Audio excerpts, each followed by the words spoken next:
नमस्कार, मैं मोहम्मद जावेद। आप देख रहे हैं न्यूज़ 20 गुरुग्राम। आज देश का पर्व है, यानी देश की सबसे बड़ी पंचायत लोकसभा चुनाव के लिए आज मतगणना हो रही है। सभी देशवासी आज टीवी से चिपक कर यह जानने की कोशिश में लगे हुए हैं कि कौन कौन जीत रहा है। गुड़गांव लोकसभा की बात की जाए तो जननायक जनता पार्टी की टिकट पर चुनाव लड़ रहे युवा सिंगर राहुल फाजलपुरिया भी अपनी टीम के साथ राउंड मार रहे हैं। अब वो अपनी एक चाय पी रहे हैं अपने कार्य समर्थकों के साथ। उनसे पूछते हैं कि राहुल, क्या चल रहा है चुनाव का? चुनाव बढ़िया चल रहा है और जैसा कि मैंने कहा था कि हमें बदलाव की लड़ाई लड़ रहे, बदलाव की लड़ाई अब की बार दिखाई भी दे रही है, बदलाव आ भी रहा है। और मैं जैसे जिस दिन हम चुनाव में उतरे थे उस दिन ही कहा था कि जब बड़े बुजुर्गों का आशीर्वाद मिलने लगा था, युवा साथियों का साथ मिलने लगा था, आज वो आंकड़ों में बदलता नजर आ रहा है। मैं तो कहना चाहूँगा मेरा एक नया परिवार जुड़ता जा रहा है और अब मिलकर अब इस संघर्ष की लड़ाई में आगे बढ़ेंगे और बदलाव लेके आएंगे। राहुल जी, बात की जाए जो आपका परिवार या आप हैं गैर राजनीतिक परिवार से आप संबंध रखते हैं, आपने पहली बार लोकसभा का चुनाव लड़ा, लोकसभा क्षेत्र में दौरा करने गए, किस तरह से युवाओं का, लोगों का प्यार मिला, क्या उम्मीद थी आपको? मैं ये कहना चाहूँगा कि जिस दिन में हम निकले थे तो एक घर परिवार रिश्तेदार थे और जब आज पूरी लोकसभा के अंदर हम घूमे, हमने चुनाव के प्रचार किया, लोगों से जुड़े, तो आज हर गांव के अंदर से हमारे पास एक परिवार है। एक परिवार के तौर पे हमें लोग जुड़े हैं, कुछ बड़े बुजुर्ग जुड़े हैं, माता पिता के रूप में जुड़े हैं, जो युवा साथी जुड़े, बड़े भाई छोटे भाई के रूप में जुड़े हैं। और हमने जो मुद्दे उठाए थे स्कूल के, चिकित्सा के और रोज़गार के, उन मुद्दों पे हम आगे भी आवाज़ उठाते रहेंगे। और जब तक इनके ऊपर काम नहीं होगा, जब तक इनके हमारे जो मूलभूत सुविधाएं हमें नहीं मिलेंगी, इनके ऊपर हम ऐसे आवाज़ उठाते रहेंगे, काम करते रहेंगे। राहुल जी, चुनाव परिणाम चल रहे हैं, आंकड़े आ रहे हैं, आंकड़े के हिसाब से देखे जाए तो आप काफ़ी पीछे चल रहे हैं भाजपा और कांग्रेस से। आपने जो जितने लोगों के साथ मुद्दे रखे थे, भाई स्कूल बनाएंगे, कॉलेज बनाएंगे, क्या करेंगे, क्या लोगों को आपके मुद्दे क्यों पसंद नहीं है जो आपको कम वोट मिले? मैं कहना चाहूँगा कि शुरू में हमने कहा था कि देखो, हार जीत ऊपर वाले के हाथ में है और हमने शुरुआत की है। संघर्ष की लड़ाई है, लंबी चलेगी, मैं शुरू से कहता हूँ। और ये लड़ाई कब तक चलेगी ये आप लोगों के सामने, मेरी शुरुआत है। लेकिन चिंता का विषय उनके लिए है कि जिनकी पूरी उम्र इसमें निकल गई और उनके अब की बार परिणाम हल्के आ रहे, जिन्होंने काम नहीं किए हैं, जिनसे उम्मीद थी, जिनके पूरे 36 बरादरी ने, हर वर्ग ने, पूरे कौम ने जिताने का काम किया था, जिनसे हम उम्मीद रखते थे, अब की बार उनके लिए चुनौतियाँ हैं। हमारे लिए तो शुरुआत है, हमारी तो पूरी ज़िंदगी पड़ी है, संघर्ष करेंगे, मेहनत करेंगे। राहुल जी, से आंकड़ों चल रहा है बीजेपी और कांग्रेस उम्मीदवारों में बड़ी फाइट चल रही है, क्या मान रहे हैं आप? फाइट अच्छी है, फाइट देख रहे हैं, लेकिन मैं देखना चाहूँगा ये फाइट काम करने में भी चलेगी, क्योंकि फाइट तो आंकड़ों में दिखाई दे रही है, काम करने में नहीं दिखाई देती। जनता फिर विश्वास करती है, फिर उनके साथ विश्वासघात होता है। पहले भी यहाँ कांग्रेस से रह के गई है, बीजेपी भी रह के देख लिया, लेकिन विकास कभी भी नहीं हुआ।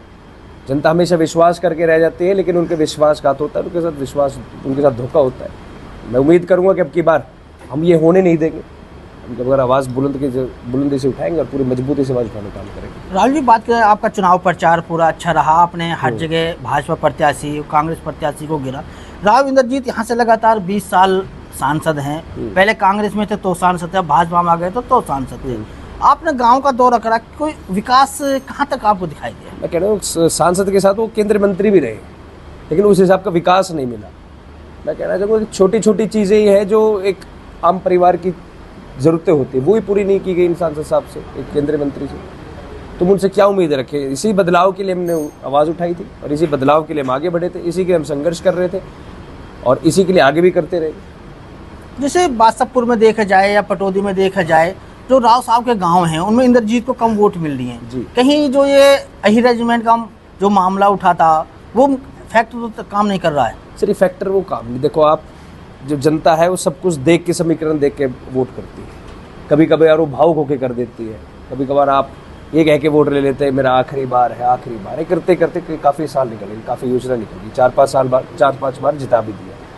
लेकिन आप किसी भी मुद्दे में खड़े नहीं, चाहे एग्रेजमेंट का मुद्दा रहा हो, चाहे वो हमारे स्कूल की बात रही हो, चाहे हॉस्पिटल्स की बात रही हो, चाहे रोड की बात रही हो, चाहे मेट्रो की बात रही हो, चाहे शहर के अंदर आज जो हाल हो रखा है, कहने को मिलियन सिटी है लेकिन ये सिकुड़ती जा रही है, तो पब्लिक अब परेशान हो गई। पब्लिक को अब उनका पता लग गया कि उनको अपना हक लेना पड़ेगा और उसकी आवाज़ उठानी पड़ेगी। उस बदलाव के लिए वो विश्वास कर रहे हैं और अब की बार उनको हटाने का। राहुल जी, आपका पहला चुनाव था लोकसभा का, क्या परिणाम होंगे तो शाम तक पता लगेगा, लेकिन 4 महीने बाद हरियाणा में विधानसभा चुनाव आ रहे हैं, क्या विधानसभा चुनाव की तैयारी करेंगे? नहीं, देखिए मैं ऐसा है, चुनाव की तैयारी अपनी हमेशा बरकरार रहेगी।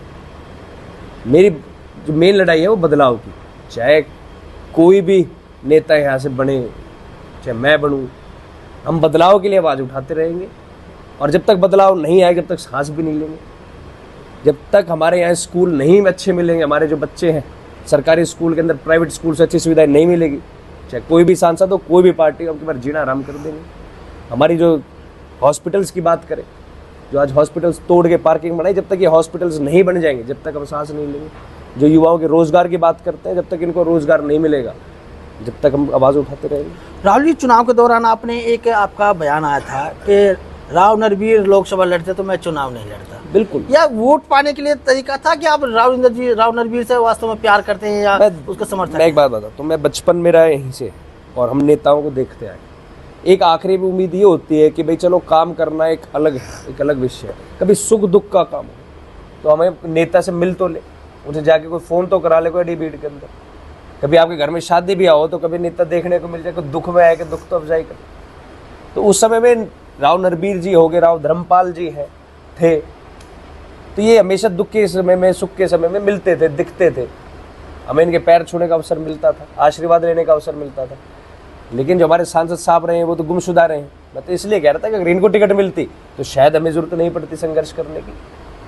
राहुल जी, मेरा आखिरी सवाल है, आपका लोकसभा चुनाव काफ़ी अच्छा रहा, काफ़ी आपके जो युवा टीम और जो कार्यकर्ताओं ने आपके साथ मेहनत की, उनको क्या संदेश देना चाहते हैं? मैं तो कहना चाहूँगा, जितने भी मेरे बड़े बुजुर्ग माताएं बहनें मिली उन्होंने मेरे को आशीर्वाद दिया, मेरी ताकत बन के खड़े रहे और मुझे मजबूत किया, मेरा हौसला नहीं टूटने दिया। मेरे लिए पहला चुनाव है और अब हमने भी अच्छा स्कोर किया है, अच्छा हम लड़ रहे हैं। राहुल जी, आप सामने टीवी पर देख रहे, रिजल्ट देख रहे हैं, जो आपकी वोट है काफ़ी नीचे आ रही हैं, फिर भी चेहरे पे मुस्कुराहट है। बढ़िया वोट आ रही है। मैं कह रहा हूँ यार, आपके कहाँ कम लग रही, मेरे को तो कम नहीं लग रही। मेरे घर में 5 मेंबर हैं, आज मेरे यहाँ 10-12 हज़ार आदमी जुड़ रहे, इससे कम ज़्यादा क्या होना चाहिए? और अभी तो बढ़ते ही जा रहे हैं। मैं कहना चाहता हूँ कि मैं अभी अपने गाँव और 2-4 गाँव तक सीमित था, वहाँ तक लोगों को जानता। आज मैं 1200-1300 गाँव के अंदर लोगों को जानता हूँ। हर घर के अंदर, एक परिवार के अंदर मेरे आज जानकार हैं, मेरे को प्यार करते हैं, आशीर्वाद देते हैं, इतनी दुआएं मिली, तो मेरे लिए तो अच्छी बात है। हम आगे की तैयारी करेंगे, अभी तो पूरी उम्र पड़ी है। तो जो आज राजनीति की जो एक आपने कदम रख दिया है, जो समाज सेवा के, ये आगे संघर्ष आप इस तरह जारी रहेगा? पहले भी जारी था, आगे भी जारी रहेगा। और जितने भी मैं वादे करे, मैंने कोई वो हवा के वादे नहीं करे, मैंने सारे वादे वो करे जो पूरे हो सकते हैं, जिन पे मैं भी काम कर सकता हूँ। मैंने कहा था कि अब अगर हम अपनी हक की आवाज़ उठाएंगे तो शायद हमें किसी पार्टी की भी जरूरत नहीं, किसी नेता की भी जरूरत नहीं। हम अपनी हक के लिए, अपने अधिकारों के लिए अगर मिलजुल के आवाज़ उठाएंगे तो हम जीत भी पाएंगे, ले भी पाएंगे। ये थे जेजेपी उम्मीदवार राहुल फाजलपुरिया, जिन्होंने कहा कि चुनाव परिणाम कुछ भी आए, लेकिन जो जनता और कार्यकर्ता समर्थक उन्होंने प्यार जो समर्थन दिया है, मैं उसका दिल से आभार करता हूँ। कहता जो उन्होंने एक कदम रखा कि लोगों की सेवा करना और उनकी आवाज़ उठाना, वो उनका जारी रहेगा, चाहे चुनाव हारें या चाहे जीतें, क्योंकि उनका संघर्ष ही उनका एक लक्ष्य है। आपको वीडियो कैसी लगी? वीडियो को शेयर करें, चैनल को सब्सक्राइब करें और कमेंट्स बॉक्स में जाकर अपने विचार जरूर रखें, ताकि सही जानकारी के साथ आप तक न्यूज़ पहुंच सके। धन्यवाद। बहुत बहुत धन्यवाद।